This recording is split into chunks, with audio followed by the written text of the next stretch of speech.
வணக்கம். நான் உங்கள் அன்பான சயின்டிஃபிக் வேதிக் அஸ்ட்ராலஜர் அஸ்ட்ரோலஜி பேசுகிறேன். நல்லது நினைப்போம், நல்லதே நடக்கும். இந்த வீடியோவில் நம்ம என்ன பார்க்க போறோம்னா, ஆகஸ்ட் 2026 கடகராசிக்காரர்களுக்கு எத்தகைய ஒரு பலாபலன்கள் நிறைந்த ஒரு மாதமாக வரப்போகுதுங்கிறது நாம சயின்டிஃபிக் வேதிக் அஸ்ட்ராலஜி முறையில் எதையும் மிகைப்படுத்தாமல் உள்ளது உள்ளவாறு நம்ம பார்க்க போறோம். இப்போ என்னன்னா, இந்த அருள்வாக்கு சொல்ற மாரியோ, இந்த பரிகாரங்கள் அது மாரி மூட நம்பிக்கைக்குள்ள போகாமல், ஒரு ஒரு கிரகமும் ராசிக்கு இது மாரி இடத்துல இருக்கும் பொழுது, எது மாரி ஒரு தாக்கத்தை குடுக்க போகுதுங்கிறத இந்திய வேத ஜோதிட அடிப்படையிலான அறிவியல் சார்ந்த முறையில நாம பார்க்க போறோம். இப்ப பாருங்க, ஆகஸ்ட் 2026 எப்படி இருக்க போகுது அப்படின்னு பார்த்தீங்கன்னா, கடகராசிக்கு வந்து அஷ்டம சனிலாம் முடிஞ்சு ஓரளவுக்கு பிரச்சனையிலேருந்து மீண்டு வந்து கொண்டிருக்குங்கிறதா உண்மை. ஸோ இதில் வந்து குருவார் ராசிக்குள்ளே வரும்பொழுது நல்ல ஒரு நிவர்த்தி. அதாவது இதுவரைக்கும் நம்ம என்னமா தவறாக ஒன்று பண்ணிட்டு இருந்தோமோ அதெல்லாம் வந்து நல்லா புரியக்கூடிய ஒரு அமைப்பு. இப்போ சில பேர் சொல்றீங்க, என்ன சார் கடகராசி குரு ராசிக்குள்ளே வந்திருக்குன்னு சொல்றீங்க, ஒன்றும் விலகலையே, இன்னுமே நான் பிரச்சனையில தானே இருக்கேன் அப்படின்னு நினைப்பீங்க. ஆனால் இவர் வந்துதான் என்ன பிரச்சனை, இதுவரைக்கும் நம்ம செய்ததில் என்ன ப்ராப்ளம் இருக்குங்கிறத காட்டினாதான் அடுத்த லெவலுக்கு நம்ம போக முடியும்.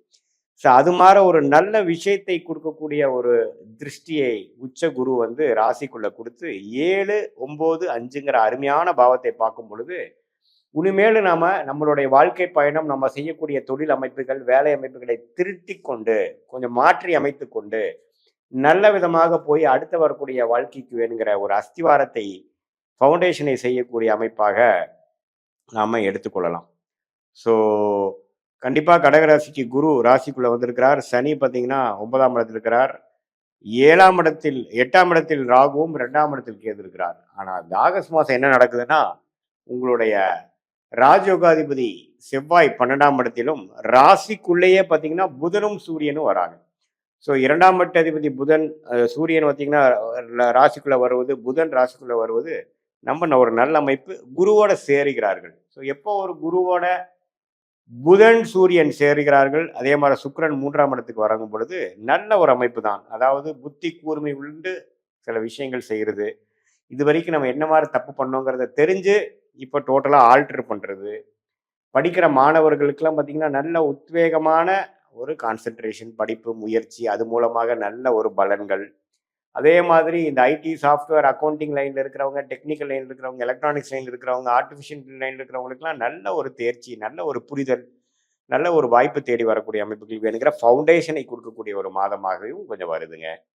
ஸோ இப்போ எப்படின்னா, இந்த ராசி இவ்வளோ ஒரு குரு, புதன், சூரியனுங்கிற ஒரு நல்ல கிரகத்தின் தாக்கத்தில் மாதம் முழுவதும் இருக்கும் பொழுது, ஒரு நல்ல சில விஷயங்கள் பல மாதமாக போட்டு கொண்டிருந்த திட்டங்கள் வந்து கொஞ்சம் செயல்படுத்தி அதில் கொஞ்சம் ரன்னிங்க்கு வரக்கூடிய அமைப்புகள், அல்லது பெரிய பிரச்சனையில மாட்டிக்கொண்டு இருக்கக்கூடியவர்களுக்கு ஒரு சின்னதாக ஒரு ஓப்பனிங் கிடைக்கக்கூடிய அமைப்புகள், அதெல்லாம் வருதுங்க.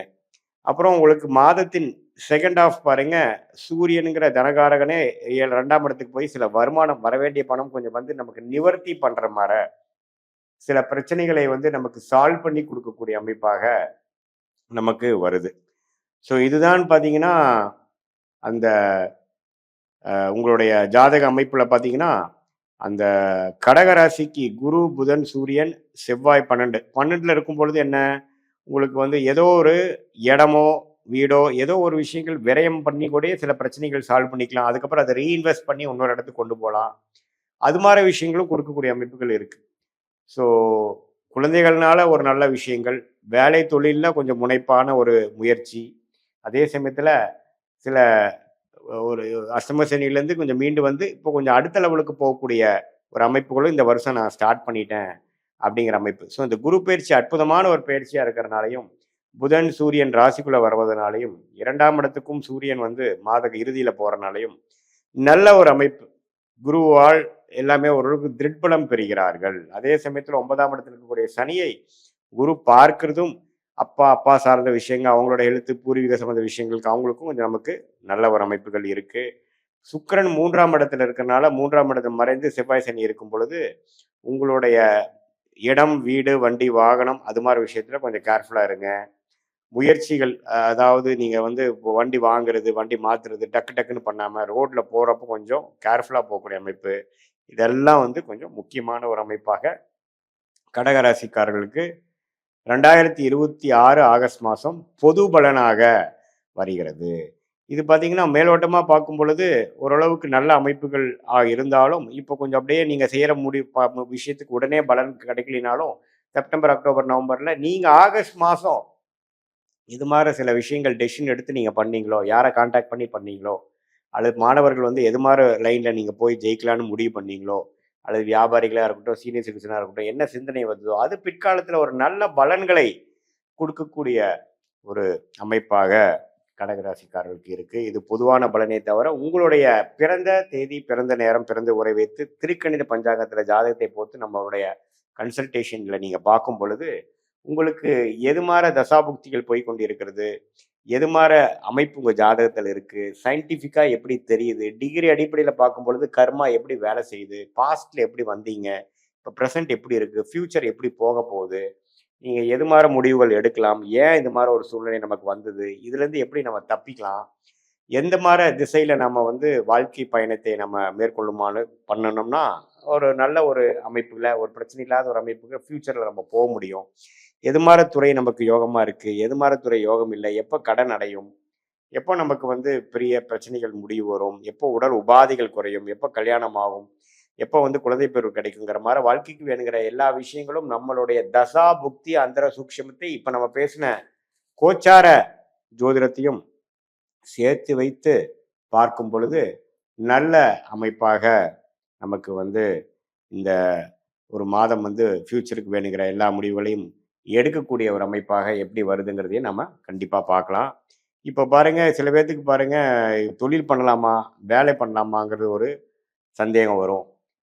அதுவும் இல்லாமல் வெளிநாடு வாய்ப்பா, அரசு உத்தியோகமா அப்படின்னு இருக்கும். ஸோ நமக்கு யோகங்கள் என்ன, நம்ம கிரகங்கள் எப்படி இருக்குது, எப்படி நம்ம போனால் எப்படி ஜெயிக்கலாம், பாஸ்ட் எப்படி, ஃபியூச்சர் எப்படிங்கிறதெல்லாம் வந்து ஒரு ஒரு கிரகத்தோட ஸ்தான பலம், திக்பலம், திருக்பலம் இது மாதிரி விஷயங்களை நம்ம பார்த்து அதுக்கு தகுந்த மாதிரி உங்களுடைய வாழ்க்கைக்கு வேணுங்கிற ஆலோசனை, எது மாதிரி டைம் லைன்ஸ், எந்த மாதிரி டைமில் எது மாதிரி நடக்கக்கூடிய அமைப்புகள் இருக்குது, எது மாதிரி டைமில் எது மாதிரி விஷயங்கள் நடக்காது, நம்மளுடைய பிராப்தங்கள் என்ன, நம்மளுடைய யோகமான கிரகங்கள் என்ன, யோகம் இல்லாத விஷயங்கள் நமக்கு தவிர்ப்பது எப்படி அப்படிங்கிறதை தெரிந்து கொண்டே ஆனால் நம்மளுடைய வாழ்க்கைக்கு வேணுங்கிற திட்டங்களை நாமளே தீட்டி எதிர்நீச்சல் போடாமல் நமக்கு ஆகாத விஷயங்களை செய்து கொண்டு நமக்கு எது எளிதில் நடக்குமோ அந்த மாதிரி விஷயத்தை போகாமல் நம்ம சிரமப்பட்டு துக்கப்பட்டு கடன்பட்டு அப்படிலாம் போகாமல் நம்மளுடைய கர்மாவை நம்மளே தெரிந்து கொண்டு அதுக்கு தகுந்த மாதிரியான முயற்சிகளை எடுப்பேனால் கண்டிப்பாக வாழ்க்கையில் எளிதில் நம்ம வந்து வெற்றி பெறலாம். பெரிய ஒரு துயரங்களை எல்லாம், பெரிய ஒரு பிரச்சனைகளை நம்ம தவிர்த்து வாழ்க்கையில் வெற்றி பெற முடியும் என்று சொல்ல விரும்புகிறேன். மீண்டும் மற்றொரு காணொலியில் சந்திப்போம். நன்றி, வணக்கம்.